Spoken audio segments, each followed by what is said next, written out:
Hello, my name is Professor V. Vincent Burnett, Victory Realty Finance Academy. We're open minds to open doors. And today we're going to cover chapter 16 of the 63-hour pre-licensing course, the Real Estate Appraisal. This chapter is a very important chapter as it covers approximately 8 questions from the state exam will be coming out of this chapter. And we'll just dive right into it. I'll go to summary important points, and if you have any questions, feel free to ask me, and we'll dig a little deeper from the summary important points, and I'll try to, when applicable, give you the Professor V everyday layman's approach to what the state wants you to know to pass that exam. Real estate licensees who conduct real estate appraisals are required to comply with USPAP. Appraisal reports involving a federal-related transaction must be prepared by a state certified or licensed appraiser. I believe we covered that in chapter 1 or 2. Basically, when you get your license, as part of the A-bar sale, part of one of those A's was appraising. A real estate licensee can appraise, however, only for CMAs or BPOs, broker price opinions. In order to do appraisals, this is part 1 of chapter 475. Part 2 specifically covers appraisers and a separate licensure process to be a state certified or residential appraiser or state general appraiser. But it is a function, and licensees should know the concepts of that. Market value. Part of the heart of market value. Market value is the most probable sales price that a property should bring in a competitive and open market under all conditions requisite to a fair sale. Not only in appraisal, but just in general, any business transaction, market value is a willing buyer, willing seller, neither under stress, with the buyer and seller each acting prudently and knowledgeable, and assuming the price is not affected by any undue stimulus or stress. Okay? Value. Value is determined by what is value? Whatever someone's willing to pay and whatever someone's willing to sell it for. Okay? In the marketplace, in the open and competitive marketplace. Okay?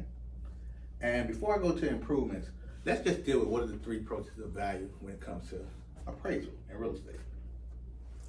3 approaches of value are comparable sales,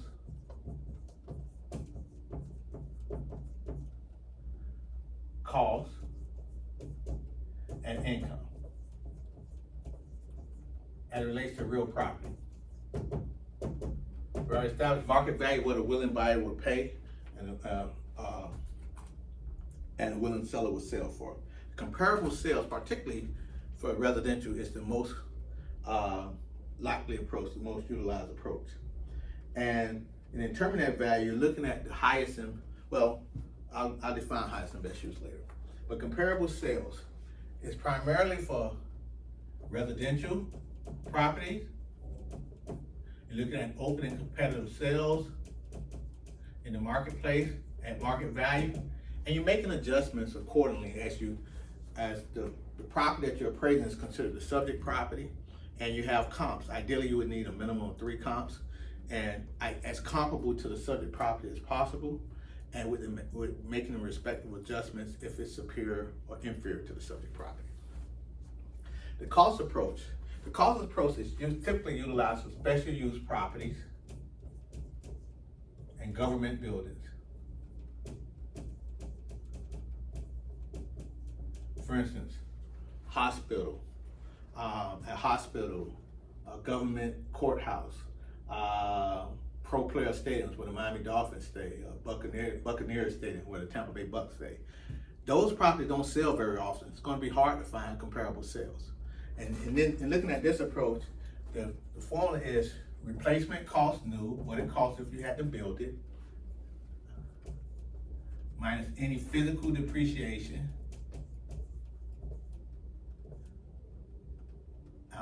plus the land value.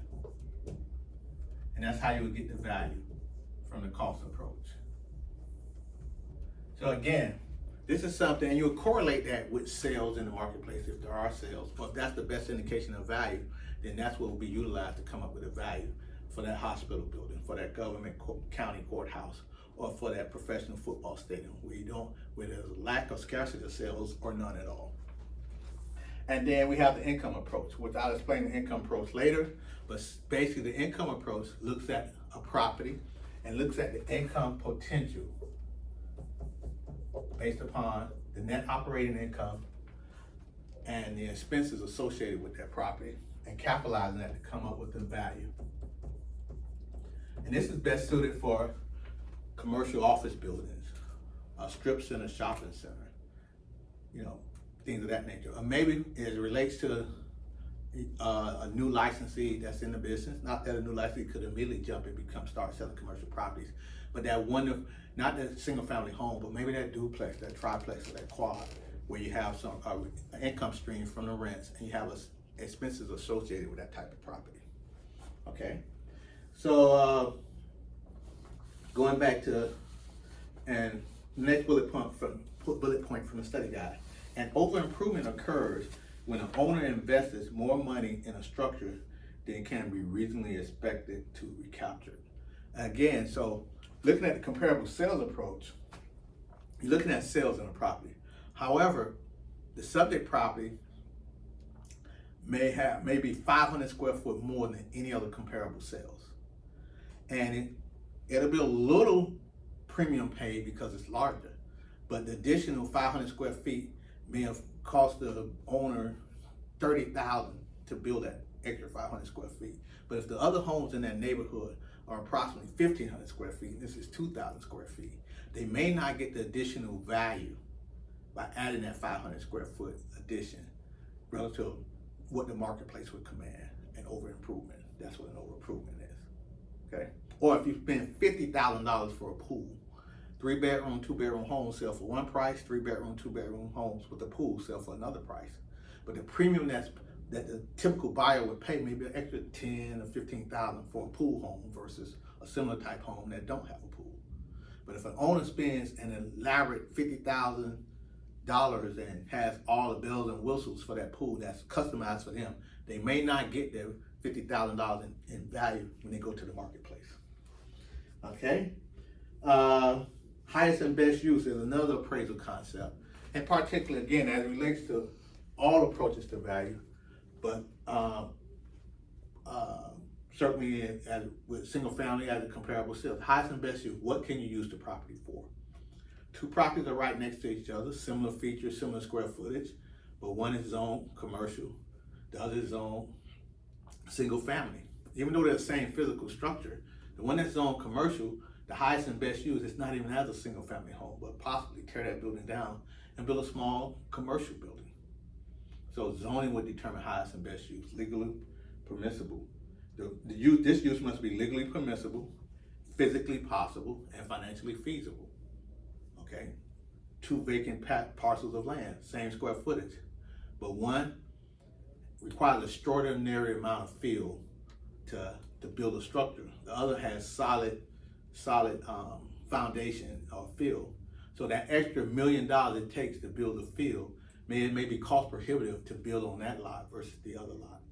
So again, the highest and best use for that one may be grassy area or some park or something of that nature, while the other one may be high density, utilizing the full lot coverage of it because they don't have to bring in the additional field. So highest and best use is another appraisal concept as the appraiser looks to determine value.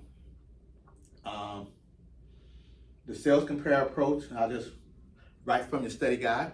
The sales comparison approach compares similar properties to the subject property. The comparable sales prices are adjusted upward for the comparable sales approach. Get a little more specific. For comparable sales, you're looking at comparable sales. If the property is superior than the subject property, you adjust downward. If the property is inferior to the subject property, you make adjustments upward. And you always adjust the comps, not the subject property. The property being appraised is called the subject property. That's the property being appraised. And the sales of what you're utilizing are called comparables. And since no two properties are the same, you make the adjustment upward for an inferior property if it's inferior to the subject property, and downward if the comparable sale is superior to the subject property.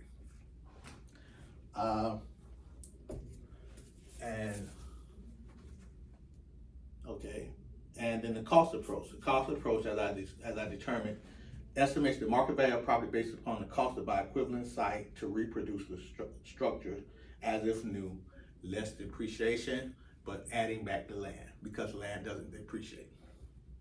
Okay, what is depreciation?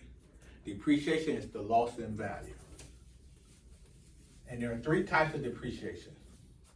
The three types of depreciation are physical, and then we'll ask the text question on one of these.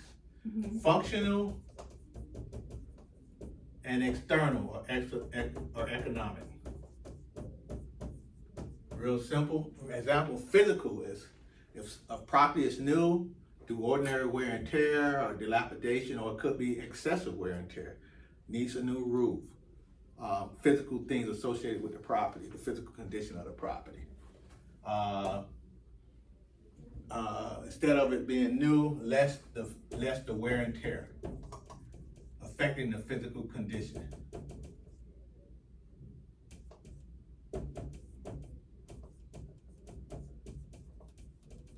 Okay. New, less the wear and tear, affecting the physical condition, physical depreciation.